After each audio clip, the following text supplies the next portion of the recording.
Premièrement, nous avons, je pense, un problème de loutre. Ou sinon, il y en a un qui a fait de la boxe et... Ah bon? Ouais. Bérénice voudrait me montrer que notre petit mâle loutre, parce qu'en fait, il a une tête de boxeur. En fait, il a un œil à moitié fermé. Qu'est-ce que c'est que cette tronche? Tu vas lui donner un petit anti-inflammatoire là pendant 1 ou 2 jours, pour voir si déjà ça dégonfle. Ça diminue? Hein? Aujourd'hui, on va faire la réintroduction de Gizmo, le mâle dominant, dans le groupe des Saïmiri. Il est là-bas. Il est avec Là-bas. Là, au bout de la branche à droite. On doit voir comment ça se passe, si vraiment c'est lui qui est perturbateur du groupe ou pas. On espère pouvoir garder Gizmo ici. On aimerait bien voilà, que le groupe se reforme, que le groupe aille mieux, mais c'est l'inconnu total, on ne sait pas si ça va bien se passer ou pas.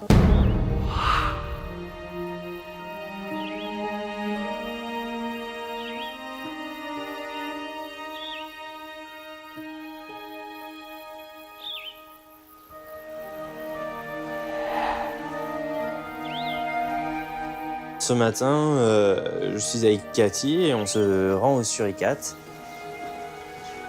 Ce week-end, on a eu une naissance. Donc on a eu 2 bébés Suricate qui sont nés. Alors par contre, on essaie de se la faire discret. On va pas les déranger, mais on veut juste s'assurer qu'ils sont toujours en vie. Du coup, on écoute en fait.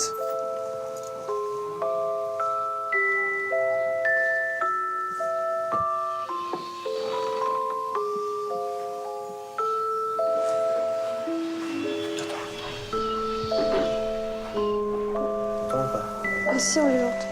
Et on entend des petits bruits, donc c'est bon signe. Ça veut dire qu'ils sont toujours en vie. Et voilà. Des bébés Suricate, ça ressemble à des petits rats en fait. C'est vraiment assez particulier, c'est vraiment trop mignon.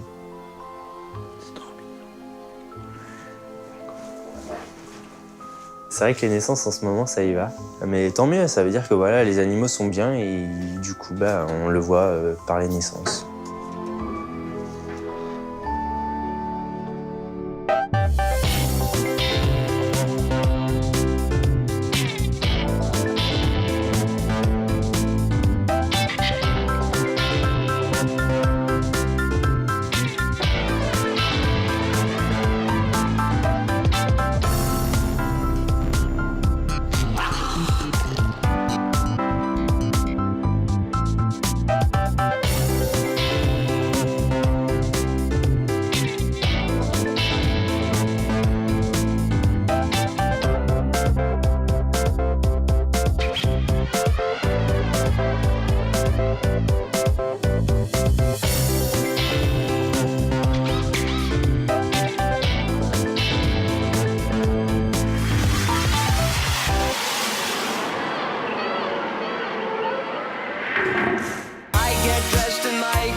Je vais au complexe pour faire un peu le tour des patients, parce que j'en ai 3 à voir, une loutre, une otarie et un ours polaire. Est-ce qu'on commence par les loutres ou...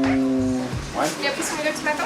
D'accord. Et on commence par la loutre, parce que pendant le week-end, en fait, il s'avère que sa paupière a beaucoup gonflé et il y a eu une sorte d'écoulement, en fait, comme un abcès, en fait. Il est isolé ou il est... Non, il est dehors avec tout le monde. Ça va les pépétounes? On voit plus rien. Bah non. Il est sorti, c'était un peu plus fermé que ça tout à l'heure. Aujourd'hui, ça va beaucoup mieux, en fait. Donc l'œil est nickel, la paupière est revenue quasiment à l'état normal, et puis la loutre va très bien, elle est active, mange bien, donc tout va bien. Bon, ça marche. Donc Jimmy a vomi.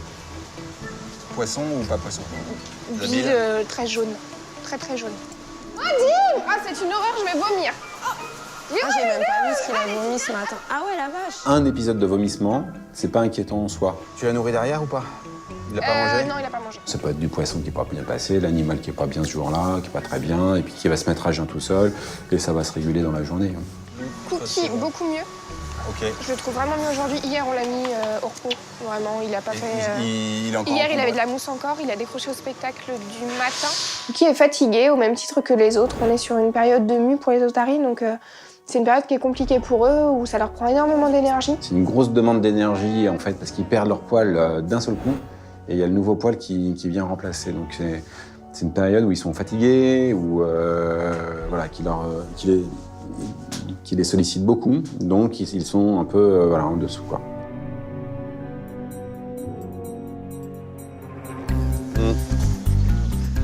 Ensuite, on va aux ours polaires pour vérifier comment va Katinka. Ça va, bébé? Coucou, mon bébé. Ça va? Cathy est sous traitement maintenant depuis quelques jours pour une blessure au niveau de la patte arrière. C'est très gonflé en dessous au niveau du coussinet. Cathy boite à nouveau, des symptômes qu'on avait déjà rencontrés il y a quelques semaines. Donc c'était postérieur gauche. Hein. Les ours sont des plantigrades, en fait ils marchent sur la plante des pieds. Et là, elle marche en s'appuyant sur le bout des doigts, donc il y a une douleur. Ok, bah, je vais te redonner un traitement. Ouais, ça marche. Ça va, ma poupée de Jolie? Elle mange bien Elle tout, mange là. bien, ouais. J'en profite que Cyril soit là, je l'emmène avec moi au niveau du bâtiment des ours polaires pour lui présenter Cathy directement et qu'il se rende compte. Parce que moi, dans le week-end, j'ai vraiment vu une blessure sur la patte intérieure gauche. Donc c'est pas la même zone que la dernière fois, donc du coup, voilà, je préfère que Cyril vienne constater. Bon, bah là, ça va, hein, c'est pas mal.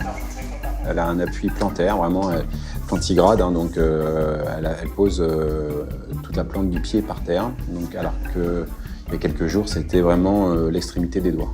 Donc ça va beaucoup mieux. Bon, bah, ok, c'est bon. Tu veux passer voir Snow? Bah, écoute, ouais, je sais pas si ce que c'est. On suppose que Snow attend des petits, donc effectivement, elle a tendance un petit peu à s'arrondir. Ouais, là, elle est ronde, hein. C'est le suspense de cette année. Est-ce que voilà, elle a combien de petits? Est-ce qu'elle va bien mener à terme sa portée? Est-ce que tout ira bien? Donc c'est toujours pour nous le suspense et voilà aussi un motif d'inquiétude, en tout cas de préoccupation. Bon. C'est vrai qu'on aimerait bien avoir des louveteaux, ce serait vraiment une super nouvelle sur notre secteur.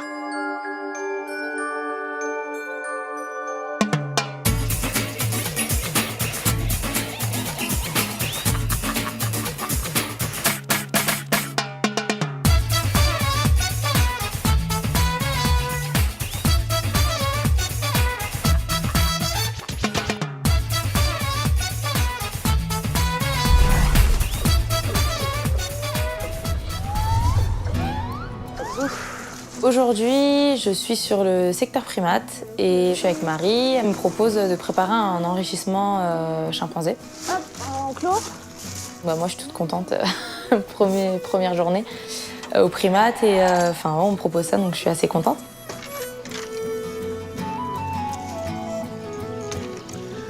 Alors, donc le but du jeu, cacher la nourriture. voilà, c'est ça. Moi, je prends ça, je dispatche.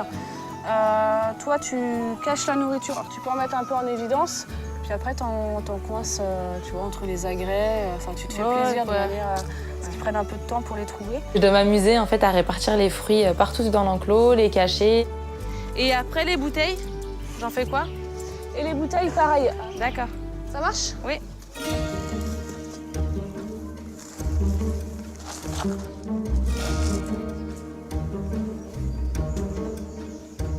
Donc je m'amuse un peu à faire le tour de l'enclos, à mettre un peu partout des fruits et des légumes.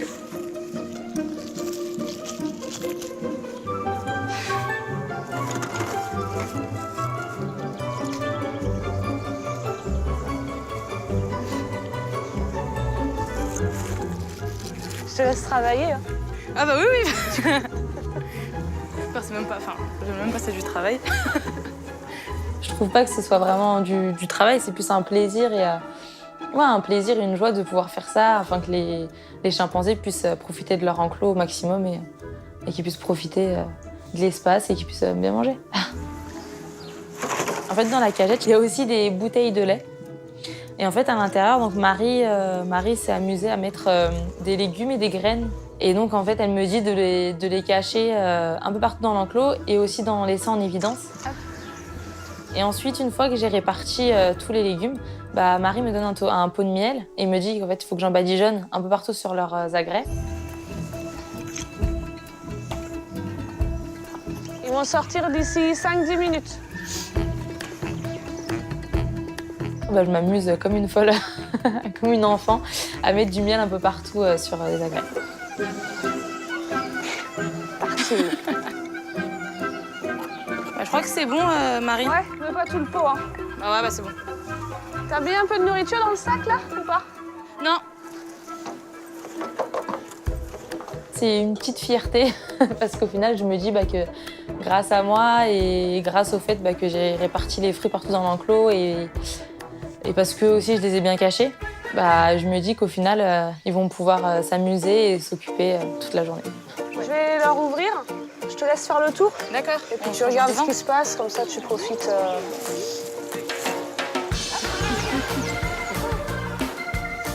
Voilà, dès qu'ils sortent, ils sont tout foufous.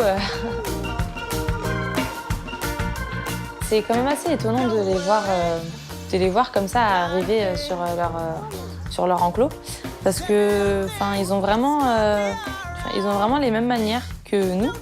Et là, en les observant comme ça, je m'en suis vraiment rendu compte. Alors? Ouais, c'est marrant. C'est surtout Hugo, moi, qui me fait rire. Vous avez été vérifier les bouteilles? Hein? Vous avez été vérifier Ouais, tous. Au moins une. Moi, c'est Hugo, il est parti tout se servir. Tout ce qu'il aimait bien, il est parti se mettre en haut. Et son petit tas. Il a dégusté, ouais. Après, il s'est mis tout debout pour voir ce qui restait. Après, il est descendu, il est parti se servir. Potentiellement intéressant. Ouais. C'est trop marrant. Cool. Relax. Ils sont bien. Je pense que j'ai réussi à contribuer ce matin au fait qu'ils puissent vraiment profiter de leur enclos et qu'ils s'occupent toute la journée. Moi, je suis toute contente. Attends, les doudous. Bon appétit.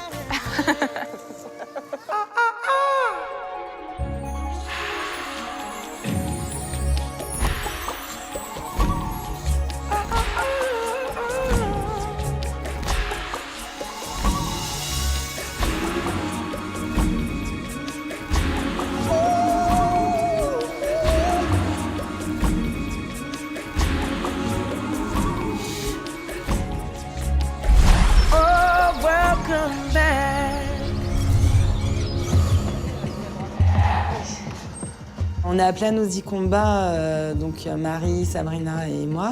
Une grue demoiselle s'est prise dans un filet. C'est une stagiaire qui a appelé, donc faut vite y aller, quoi. Elle a besoin de nous. Bon alors. Bonjour. Non, ça va pas? Elle est où? Elle fait là-bas. Bon. De toute façon, on voit bouger dans les bambous, on entend la grue qui panique. On va peut-être contourner aussi? Ouais, on va passer derrière. Tu viens avec moi, Aurélie? C'est important d'intervenir parce que les informations qu'on a eues, c'est qu'elle s'est prise dans un filet. Donc, est-ce qu'elle s'est fait mal? Est-ce qu'elle s'est cassé quelque chose? Voilà, il faut intervenir rapidement. Marie passe, avec Aurélie passe à gauche. Moi, je me faufile derrière les bambous. Marie, t'es où? Bon, on est là. Attends, on l'a là. Ah oui, d'accord. C'est bon. On gère, on gère. Là, moi, tout simplement, j'ouvre les bambous. Ah, elle m'attaque. Ben, je gère. En fait, elle donnait des grands coups de tête, coups de bec, bien élancés. Ah oui, d'accord. Mais elle attaque bien. C'est bon, c'est bon. Fais gaffe, Marie. Hein. Tu vas plus avoir de... Du coup, je crois que j'ai laissé un peu plus. Marie passe devant et gère la chose. Moi, je crois qu'elle était coincée. Attends.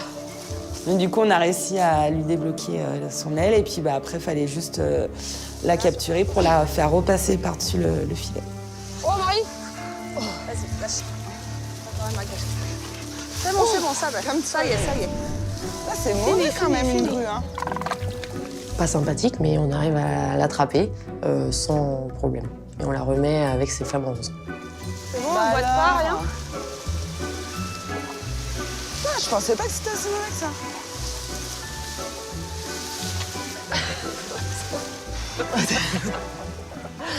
Attends, t'es toute décoiffée. Voilà. Bon, ça a l'air d'aller. Bon, c'est bon. Bon, on y va. Hein. Allez.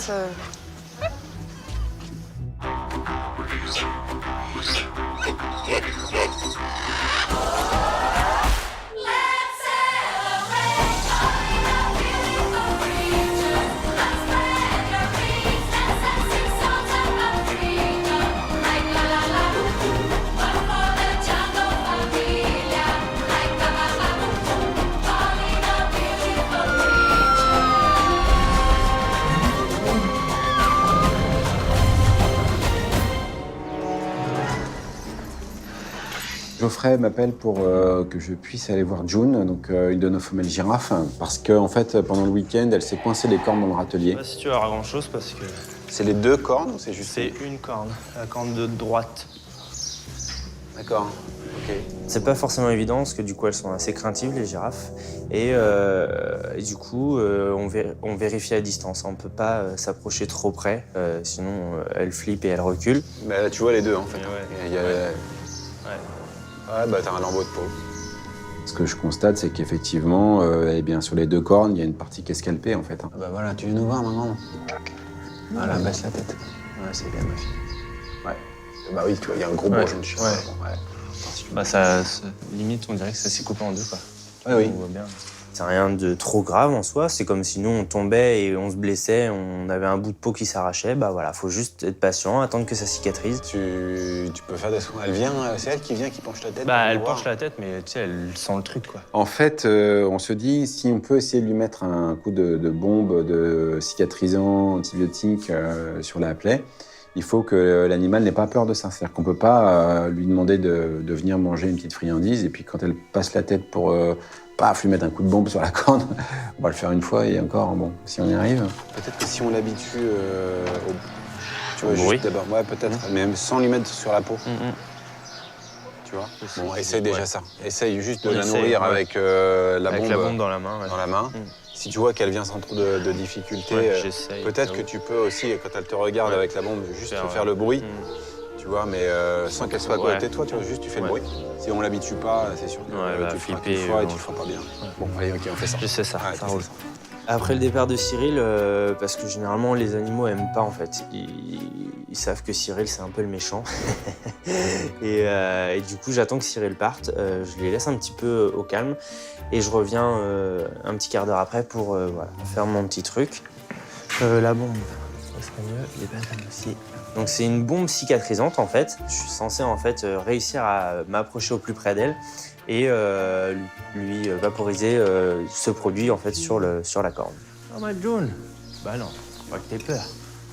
Bah elle reste vachement loin en fait, le long du mur. Elle s'approche pas de moi. Je pense qu'elle a peur en fait simplement de la bombe. Hein. Je veux juste déjà, premièrement, l'habituer à la présence de la bombe dans ma main et l'habituer aussi au bruit et puis à l'espèce de produit qui se dégage en fait de la bombe parce que voilà, ça fait, pour une girafe, c'est impressionnant. Hein. Viens me voir. Chut. Doucement. Alors, elle s'intéresse vachement, hein, elle regarde tout ce qui se passe. Mais bon, c'est déjà un bon point, voilà. Même si elle ne s'est pas approchée, dans les jours à venir, voilà, elle s'approchera. Et puis peut-être que d'ici 2-3 jours, on arrivera quand même à mettre cette fameuse bombe cicatrisante.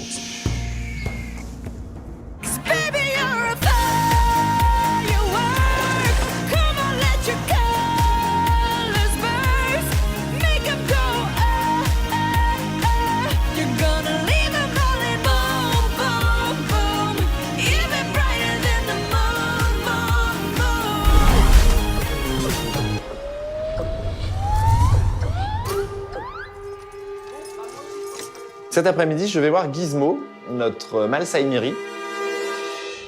Gizmo, c'est le mâle Saïmiri qu'on a retiré du groupe il y a quelques mois, tout simplement parce qu'il crée des tensions et des gros conflits au niveau du groupe. En fait, il est à l'isolement depuis quelques semaines, dans le but de partir au PAL, en fait, dans un autre parc zoologique. En préparation de ce transfert, ma consoeur, la vétérinaire du zoo du PAL, m'a demandé une batterie de tests. Donc aujourd'hui, c'est le jour qu'on a convenu pour faire ces tests-là.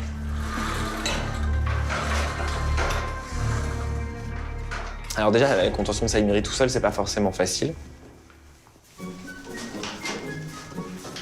Ils sont très petits, très agiles, donc ils peuvent très vite nous passer de chaque côté.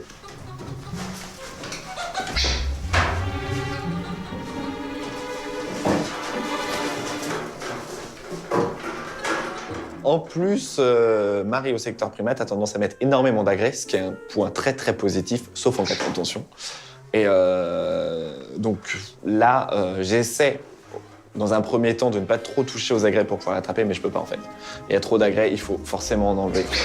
Donc je fais tomber les agrès parce que ça commence à me faire monter un peu en pression, donc je finis par repousser un peu, déblayer un peu le chemin pour pouvoir l'attraper facilement et le stresser moins longtemps en fait.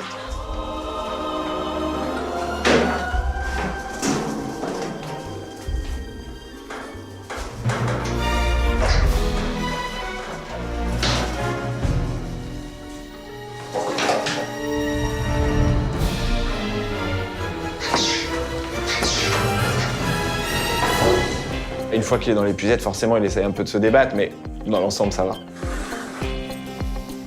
Je l'emmène à l'infirmerie où Cyril m'attend, en fait. Et donc là, on le place sous le masque pour qu'il puisse respirer l'anesthésiant et faire l'anesthésie tranquillement.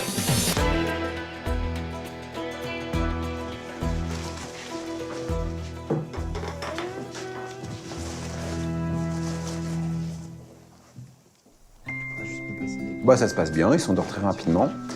On commence tout de suite par faire les skin tests au niveau des paupières. Ça se passe bien, donc on fait les tests de tubes. On lui fait le petit prélèvement pour la bactério et la prise de sang au niveau de la veine jugulaire ici pour envoyer au labo néerlandais. C'est bon. Ensuite, je ramène Gizmo dans sa loge, parce que l'avantage des anesthésies avec le masque, c'est qu'il se réveille très rapidement.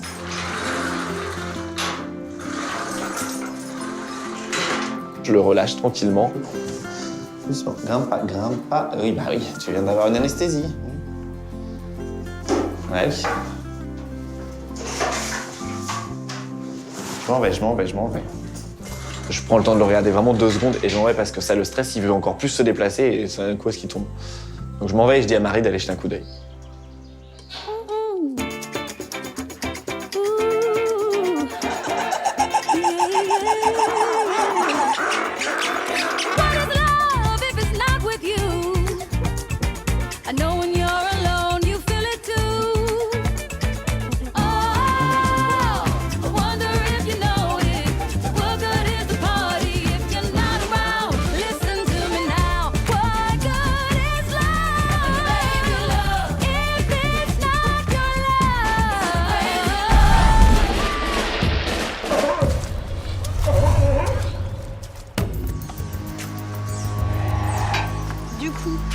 En matos, je prends quoi?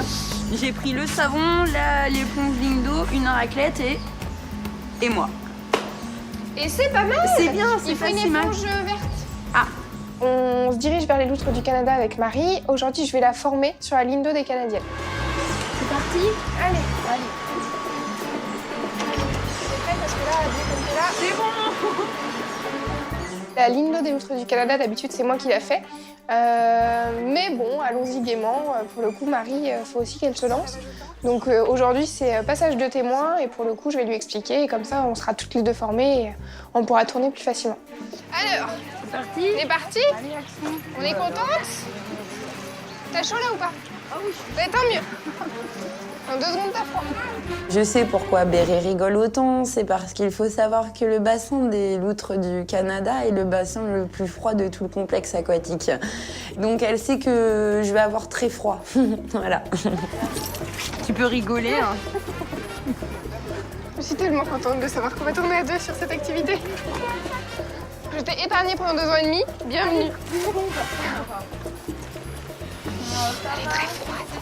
En surface, ça va. Je t'explique. Procédé, tu commences par faire d'abord toute ta tuyauterie. La Lindo des Canadiennes, il y a plusieurs choses à faire généralement, quitte à s'immerger, autant que ce soit pour une bonne raison. Tu vois, je descends là. Alors, tu fais un canard. Ouais. Tu mets le masque, okay. Tu t'accroches à la tuyauterie. Ouais. Et en apnée, tu nettoies tout ce que tu peux. Donc à un moment donné, il faut plonger, s'accrocher à la tuyauterie et vraiment passer l'éponge directement sur la zone à nettoyer. Alors t'es accroché, c'est très sympa. C'est important parce que si on ne le fait pas régulièrement, il va y avoir un dépôt qui va se faire. Et en fait, ce dépôt va développer encore, et puis on n'arrivera plus à avoir une qualité d'eau satisfaisante. C'est parti, mon petit. Je te jure, de tout cœur, je suis avec toi parce que je sais ce que t'es en train de dire. La vache.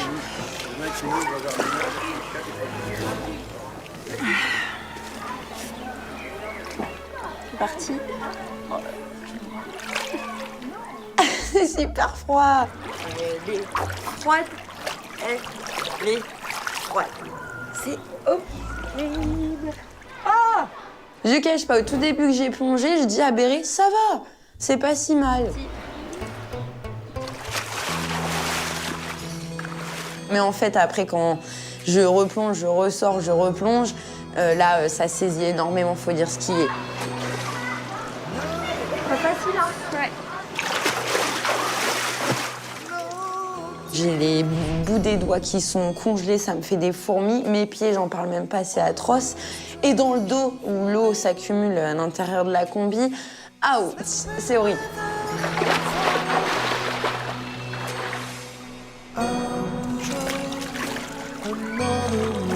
Je pense qu'après, avec Béré, on va jouer à Shifumi qui le fera la prochaine Nintendo. C'est bon, Béré, j'ai fini.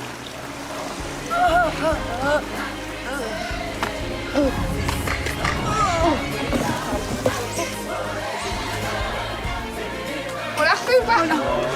On a perdu le perchiste. Ah, j'adore. Ah mon Dieu, c'est un sketch. Ah, je me suis cognée, ça fait trop mal.